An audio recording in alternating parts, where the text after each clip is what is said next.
Hi everyone, welcome back to the Overtake GT, and it is time for you to see the famous X-Bow R get that treatment from me. This is a 700 pp build, over 500 brake horsepower, and it achieves over 190 mile an hour if you're doing money grind at LeMans.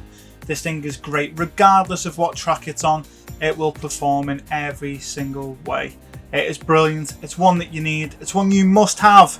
So get your X-Bow, follow me to the tuning shop, and let's get this build well and truly underway.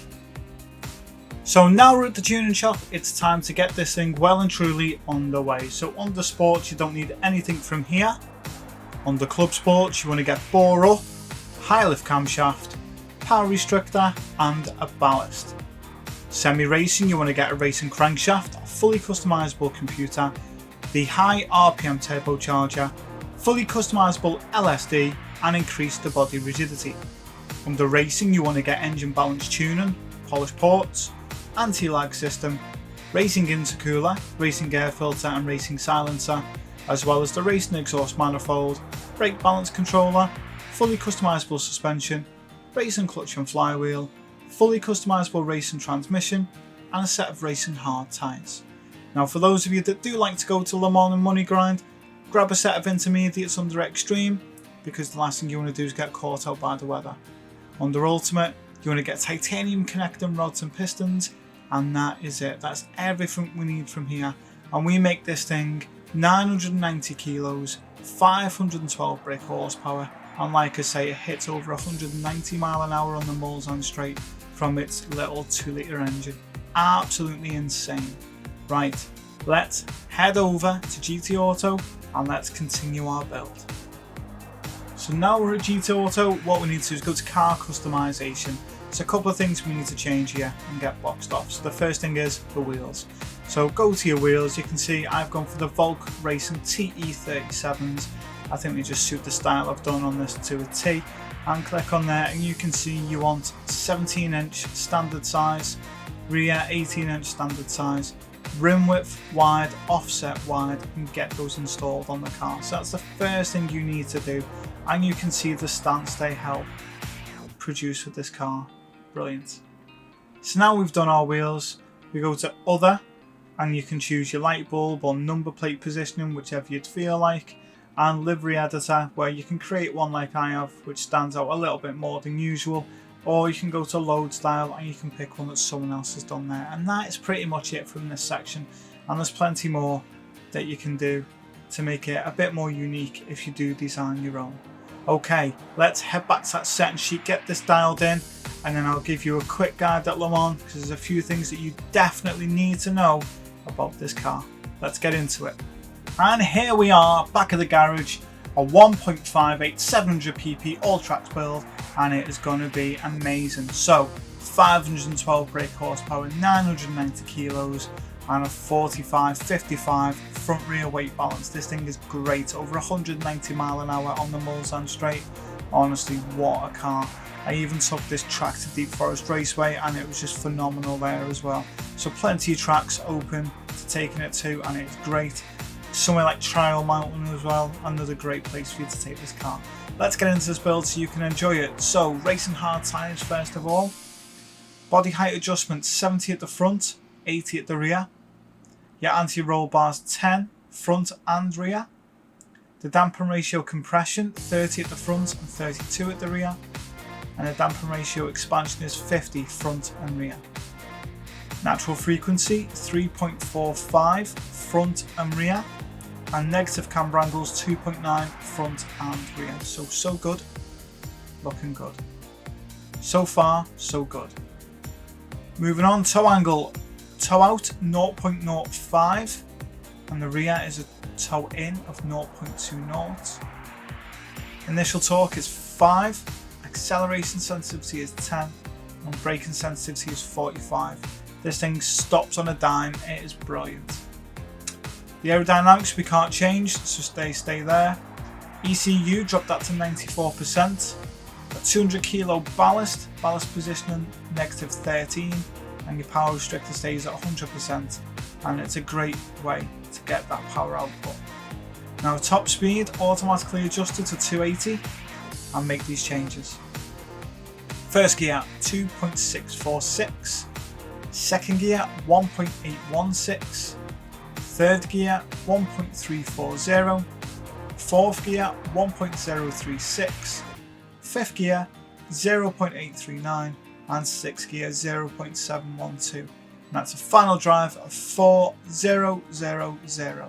Revving over 8,000 RPM, get your headphones on, stick this on as loud as it'll go, because it is one engine note you are not going to want to miss. Moving on, that's everything you need to do to this car. Anti-lag system on, anti-lag system set to strong, and make sure you have it dialed in like that. It is absolutely phenomenal. Now if you have issues getting this car to stop, change your brake balance and choose to have that more to the rear, because obviously it's a rear wheel drive car. The alternative to that is change your braking sensitivity so it's a bit higher, and just make sure you watch for any snap braking where the car will spin, but just find your limit for your driving style, and that's the best thing for you to do. Now look, let's get to Le Mans. For those that love to do a money grind, there's a few things you desperately need to know about this car before you go there, so here it is now. Okay, so where we are at Le Mans. Admin out the way, get your fuel map up onto 6, and this car is a little pocket rocket. Oh, Ferrari's coming back at me up the inside there, Bishop. Just let him get in front. There you go, he's gone a bit wide, hasn't he? We can just go past him with these.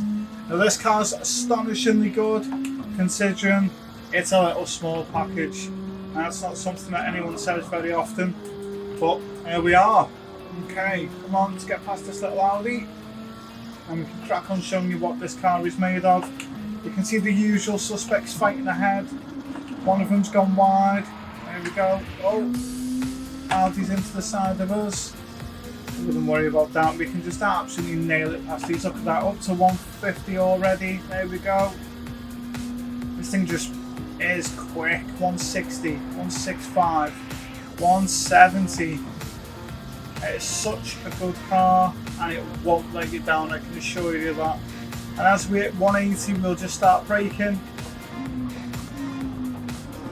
Listen to the soundtrack of that engine. Oh, absolutely brilliant. Right, so next thing, make sure your weather map's on 50 miles. That's going to give you the best advantage of seeing the weather coming across. Allows you to use your strategy brain and just make sure that you're keeping in the know of what to do and when. Just try and plan ahead a bit more. Trying to be proactive, not reactive. Okay, so now we're past that Mitsubishi. I can show you now, weather radar, but no traction control, no brake balance because the car's pretty spot on. And the fuel map, look at that. You're going to get 3 laps of fuel with this car, and it's not taking it easy. It is absolutely nailing every lap. So it's definitely got a lot to give.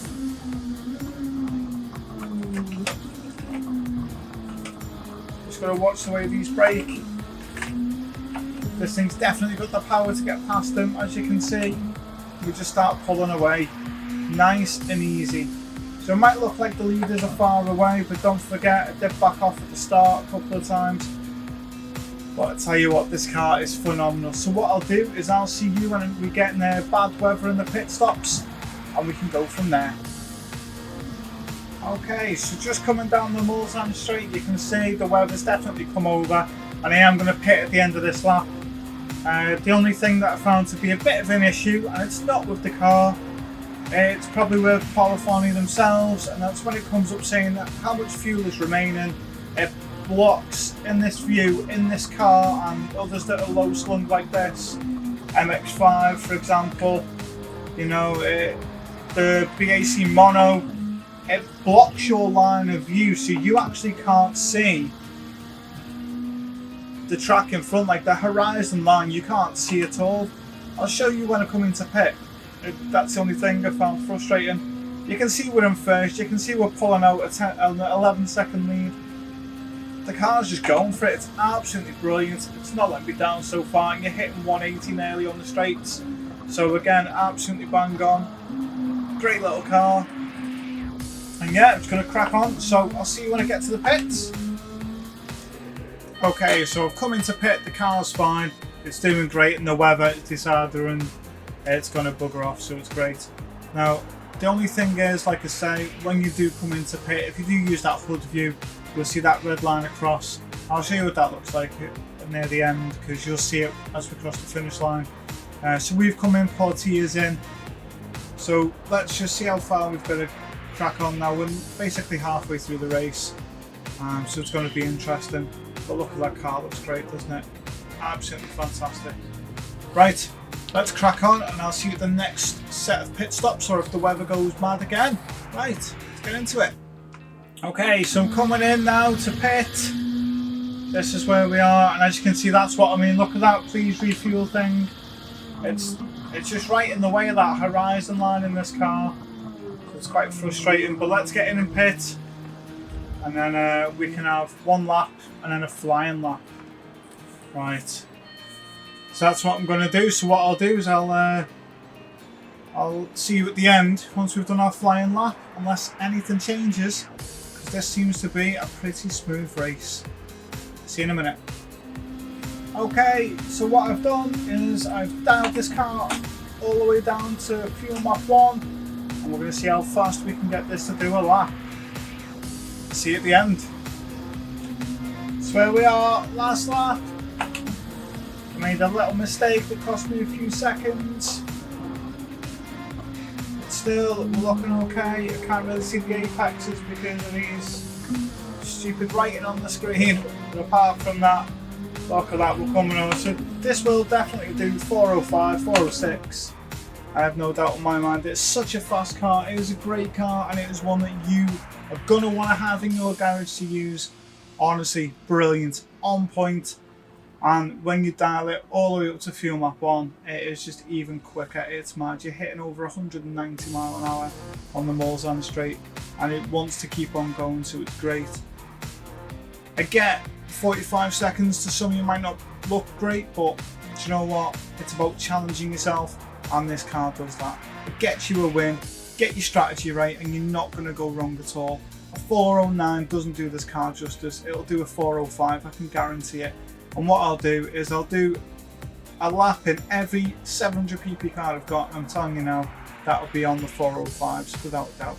Okay, live streams 12 till 5 every Friday, so don't miss those. So that's UK time, 12 midday until 5 PM. Don't miss any of those. If you're going to be a channel member, you can start from 99p. Helps the channel, helps me massively, and you get to interact with me far more depending on what level you go for and what perk you want. Please subscribe, because that is key to making sure you are getting these builds. I really wish everyone would subscribe. 70% of people that are using and watching these builds aren't subscribing. Please subscribe. If everyone's subscribed, this would be full time to get far more builds, far more choice to choose from. Okay, now with all that in mind, you go and have a great day, and I'll see you on the next one.